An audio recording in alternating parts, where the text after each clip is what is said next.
नमस्ते सभी को। शेयरिंग स्टोरीज पॉडकास्ट में आपका स्वागत है। इस चैनल में हम किताबों पर चर्चा करते हैं। आज हमारे पास सुरेंद्र मोहन पाठक की किताब आशा है।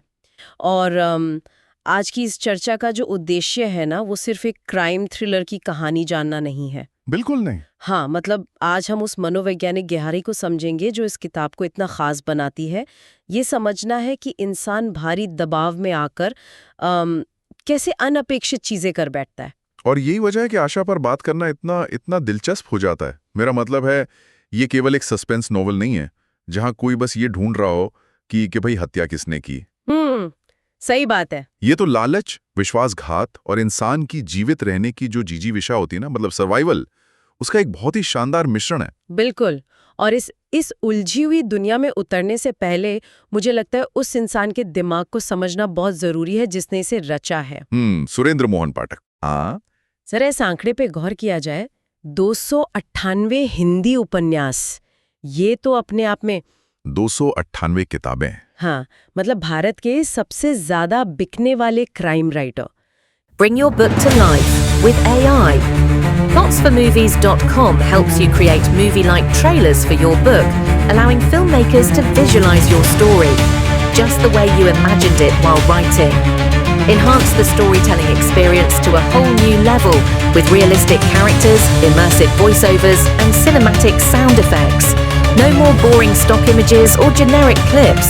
Captivate your audience, spark curiosity, make readers and filmmakers eager to explore more.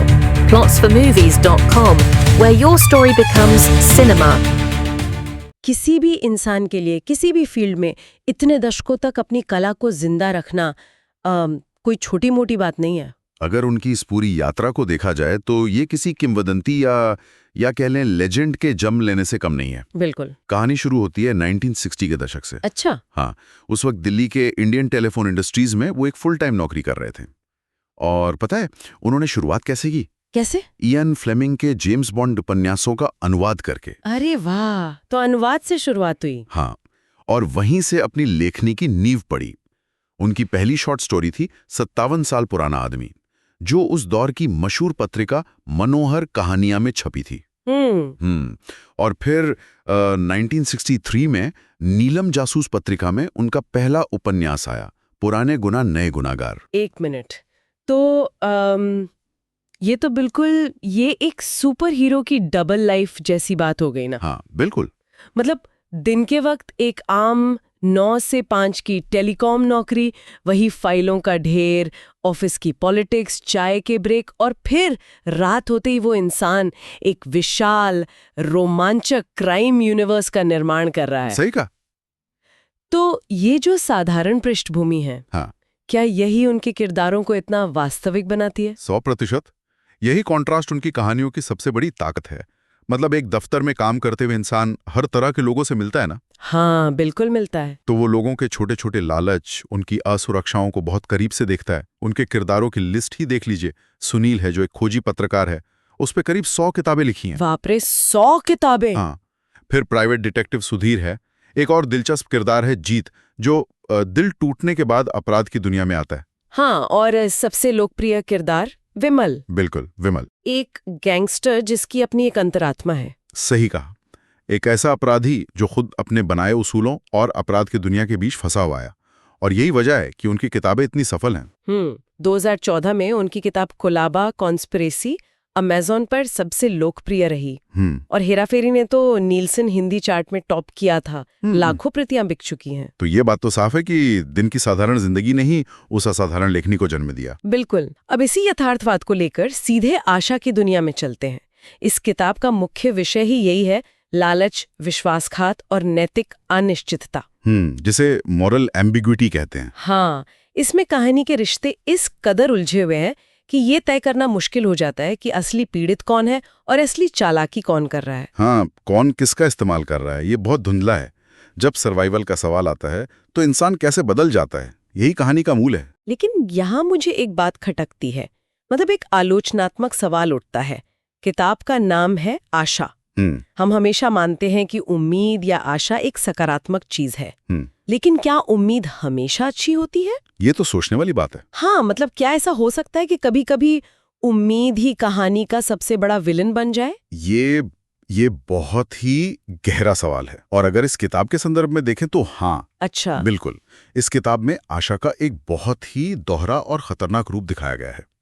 एक तरफ तो ये हिम्मत देती है, लेकिन दूसरी तरफ क्या? जब लोग भारी दबाव में होते हैं तो यही उम्मीद उन्हें खतरनाक भ्रम में डाल सकती है। मतलब इल्यूजन में? बिल्कुल, एक अंधी उम्मीद के शायद कोई शॉर्टकट मिल जाए, सब ठीक हो जाए। उफ। और यही जो सब ठीक हो जाने की उम्मीद है ना, यही किरदारों को उन खतरनाक रास्तों पर ले जाती है जहां से वापसी नामुमकिन है। ये तो बहुत ही डरावना सच है। मतलब इंसान कोई अपराध सिर्फ इसलिए नहीं कर रहा क्योंकि वो बुरा है, बल्कि इसलिए कर रहा है क्योंकि उसे आशा है कि वो बच निकलेगा। बिल्कुल सही पकड़ा। तो ये तो रोंगटे खड़े कर देने वाला मनोविज्ञान है। लेकिन यहाँ एक और बात है, इसकी शैली बहुत सिनेमाई है। हाँ, तेज रफ्तार और धारदार संवाद। बिल्कुल।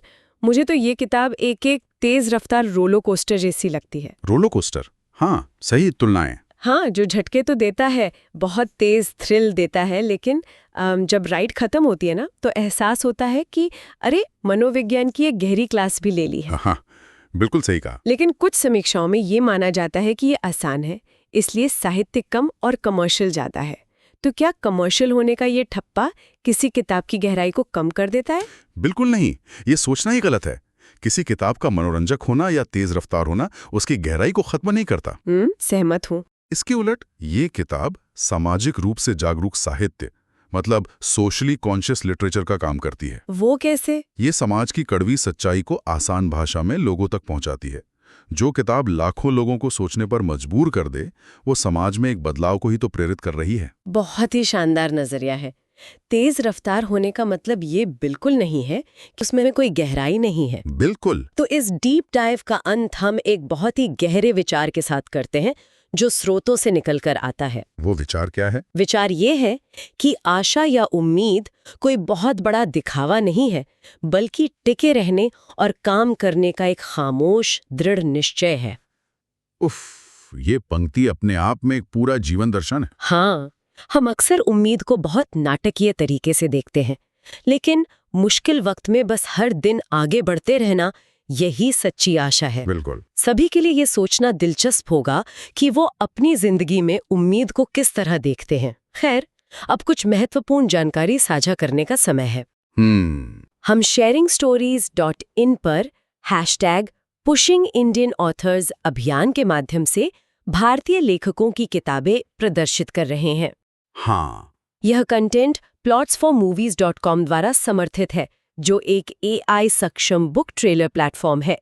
किताब खरीदने से पहले आप उसे बेहतर ढंग से समझने के लिए यहाँ किताब का 1 मिनट का ट्रेलर देख सकते हैं। ये बहुत ही काम का प्लेटफॉर्म है। बिल्कुल।